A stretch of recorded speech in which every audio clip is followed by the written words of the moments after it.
ప్రభు నామంలో కూడి వచ్చిన మీ అందరికీ ప్రభుపేట వందనాలు తెలియజేస్తున్నాను. బలలో చేయవేయక ముందుకు ఒక ముగ్గురు వ్యక్తుల గురించి, వాళ్ళ వ్యక్తిత్వాల గురించి ఉదయకాలం మనము చూద్దాము. రెండో సమయాలు 16వ అధ్యాయము. మనకు సమయం తక్కువ ఉంది కాబట్టి 10 నుంచి నేను చదువుతాను. ఇక్కడ షిమి మీరు ఇంటికి వెళ్ళిన చదువుకోండి. 16వ అధ్యాయం 5 నుంచి 13 వరకు లేఖనము రాయబడ్డవి. రెండో సమయాలు 5 నుంచి 16, 13. ఈ సమయంలో నేను 10 నుంచి చదువుతాను, వినండి. ఇక్కడ ముగ్గురు వ్యక్తుల గురించి ప్రస్తావించడం జరిగింది. ఒకరు సౌలు కుటుంబీయుడగు షిమి, గెరా కుమారుడైన షిమి అనే వ్యక్తి. అదేవిధంగా మరి దావీదు మహారాజు, అదేవిధంగా మరి సౌలు సైన్యంలో ఉన్న అభిషయ్ అనే ముగ్గురు వ్యక్తుల గురించి మనం చూస్తూ ఉంటాము. దావీదు సైన్యంలో ఉన్న ముగ్గురు వ్యక్తుల గురించి మనం చూస్తూ ఉంటాము. అందులో మొదటి వాడు షిమి గురించి చూసినట్టయితే తను దావీదు మీద నెపం వేస్తున్నట్టుగా చూస్తూ ఉంటాము. ఏమని? దావీదు సౌలు కుటుంబాన్ని సౌలుని చెప్పినట్టుగా, సౌలును హతమార్చినట్టుగా నెపం వేస్తూ ఉన్నాడు. కానీ దావీదుకు సౌలు దొరికినప్పుడు ఆయన ఒక మాట కూడా అనకుండా వదిలిపెట్టాడు. ఎందుకంటే ఇతడు దేవుని చేత అభిషేకింపబడిన వాడు అని ఆయన వ్యక్తిత్వాన్ని కనపట్టాడు. ఇది షిమి అయితే ఏమంటున్నాడు?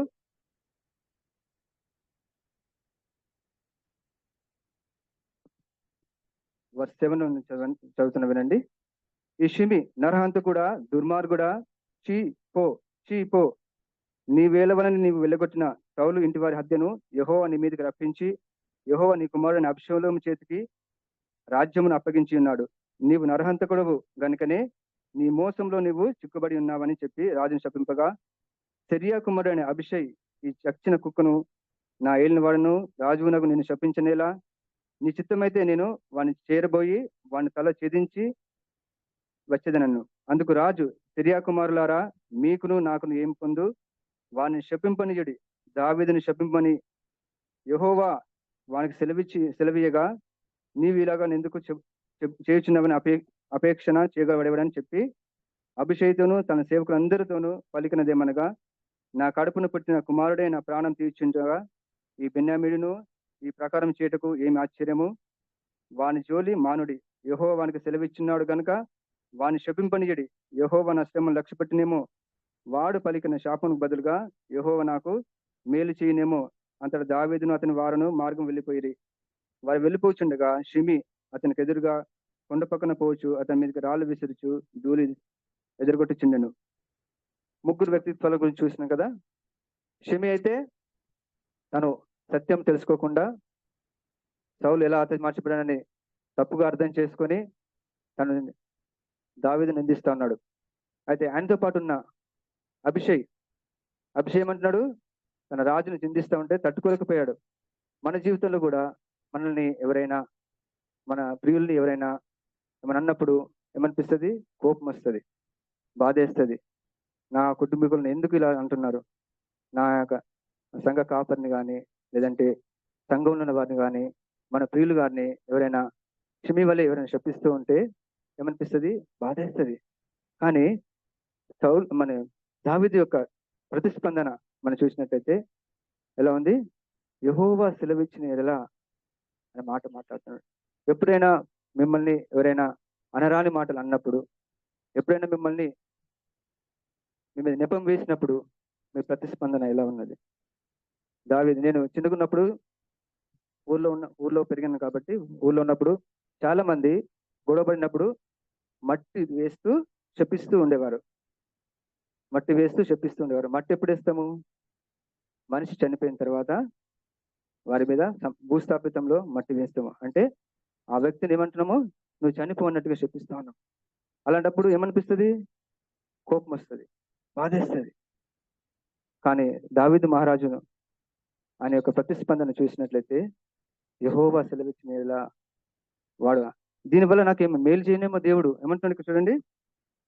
యెహోవా నా శ్రమను లక్ష్య పెట్టినేమో, వాడు పలికిన మాటకు బదులుగా యెహోవా నాకు మేలు చేయనేమో. ఎప్పుడైనా మనము దేవుని అంగీకరించిన తర్వాత ఇలాంటి ప్రతిస్పందన ఎప్పుడైనా మనం చేశామా? ముగ్గురు వ్యక్తిత్వాలు కదా. తప్పుడు తప్పుడు సమాచారం విని షెమి దావీదుని శపిస్తున్నాడు. ఎక్కడ శపిస్తున్నాడు? జనులందరూ ఉన్నారు, అందరి ముందు శపిస్తా ఉన్నాడు. ఒంటరిగా ఉన్నప్పుడు కాదు, జనులందరూ ఉండగా అందరి ముందు శపిస్తా ఉన్నాడు. ఒక వ్యక్తి మనల్ని ఎవరైనా వచ్చి మన ఇక్కడ నిలబడినప్పుడు ఇక అందరి ముందు నేను చెప్పించిన అనుకో, అన్నాను అనుకో, ఏమనిపిస్తుంది? షేమ్ అనిపిస్తుంది, బ్యాడ్ అనిపిస్తుంది, కోపం వస్తుంది, బాధేస్తుంది. అరే నేను చేయని తప్పుకు, నేను అనని మాటకు నన్ను ఎందుకు ఇలా అంటున్నారు అని బాధేస్తుంది. కానీ దావీదును దేవుడు ఒక మాట అన్నాడు కదా, దావీదు నా హృదయానుసారుగాను. దావీదు దేవుని దృష్టిలో చూశాడు. నీ మీద ఎవరైనా నెపములు వేస్తున్నారా? నీ మీద ఎవరైనా చెప్పరాని మాటలు మాట్లాడుతున్నారా? నిన్ను ఎవరైనా అనరాని మాటలు అంటున్నారా? నువ్వు ఈ ముగ్గురు వ్యక్తులు ఎవరు? ఈ ముగ్గురు వ్యక్తులు మనం ఎవరము? షిమి లాంటి వ్యక్తులుగా ఉంటున్నామా? అభిషేక్ లాగా ఉంటున్నామా? లేక దావీదు ప్రతిస్పందించిన విధంగా ఉంటున్నామా? యేసుక్రీస్తు ప్రభు వారిని కూడా ఆయన శిలువ వేసినప్పుడు ఆయన మీద అనరాని మాట్లాడినాడు. కానీ యేసుక్రీస్తు ప్రభు వారు ఏమన్నారు? తండ్రి వీరు ఏం చేస్తున్నారు, వీరు వీరిని క్షమించమన్నారు. ఆయన మన కొరకు ఆ నోరు తెరకపోవడం బట్టి మనందరికీ పాపక్షమాపణ, మరణం నుంచి విజయం కలిగినది. ఇది మన దావీదు ప్రతిస్పందించిన విధంగా నువ్వు ప్రతిస్పందిస్తున్నావా? Let them speak. నేను 13 సంవత్సరాలు చోట పనిచేసి నా మీద ఎన్ని పనులు వేసినప్పుడు ఒక మాట కూడా పలకల. నీ మీద మనుషులు నెపం వేస్తున్నారా? దాని ద్వారా నేను బయటకు వచ్చిన తర్వాత ఐ గ్రోన్ ఇన్ స్పిరిచువల్లీ. దేవుని దృష్టిలో చూడండి. నీ దృష్టిలో చూస్తే, నా దృష్టిలో చూస్తే మనం ఫెయిల్ అయిపోతాం. దేవుడు ఎందుకు ఆ వ్యక్తి ద్వారా నాతో మాట్లాడుతున్నాడు? ఆ వ్యక్తి లాంటి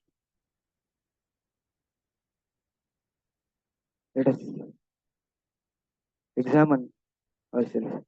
నేను ఎలాంటి వ్యక్తిత్వం కలిగి ఉన్నాను? ఈ ముగ్గురులో దావీదు లాంటి వ్యక్తిత్వం కలిగి ఉండాలని ప్రభు మన నుంచి కోరుతా ఉన్నాడు. అందుకే ఆయన నీ కొరకు నా కొరకు మౌనంగా ఉన్నాడు. ఆయన మాదిరి మనకు కనపరిచాడు. ఆయన బిడ్డలంగా మనం కూడా ఆ మాదిరిని కనపరచవలసిన వారు ఉంటున్నాం. రాళ్ళు వేయని మాటలన్నీ దుర్మార్గుడు అనని, నరహంతకుడు అనని, నువ్వు చేసుకున్న మాటలన్నీ అనని, no problem. God who watch over us. మన దేవుడు మనం చూసే దేవుడు, మన దేవుడు మనం లక్ష్య పెట్టే దేవుడు. దావీదుని దేవుడు ఊరికి అనలేదు అనుకుంటా. హి knows who is my heart of my own heart అన్న కదా, నా హృదయానుసారం అన్నాడు. దేవుడు ప్రతిస్పందించిన విధంగా, దావీదు ప్రతిస్పందించిన విధంగా మనం కూడా ప్రతిస్పందించవలసిన అవసరత ఎంతైనా ఉన్నది. విశ్వాసులంగా చెప్పబడుతూ, ఆయన బిడ్డలుగా పిలువబడుతూ, మనము దావీదు మహారాజు ప్రతిస్పందించిన విధంగా మనం కూడా ప్రతిస్పందించే అవసరత ఎంతైనా ఉన్నది. ఉదయకాలంలో బల్లో చేవేసిన నువ్వు నేను ఇది మనము జ్ఞాపకం చేసుకొని, దేవా మరి ఏ విధంగా అయితే దావీదు ప్రతిస్పందించాడో, నా మీద నిందలు వేసినప్పుడు, శపించినప్పుడు, కర్స్ చేసినప్పుడు నేను కూడా దేవుని దృష్టిలో చూడడానికి నాకు సహాయం చేయ దేవా అని మనం పరీక్ష చేసుకొని బలలో చేవేద్దాము. 1 Corinthians chapter 11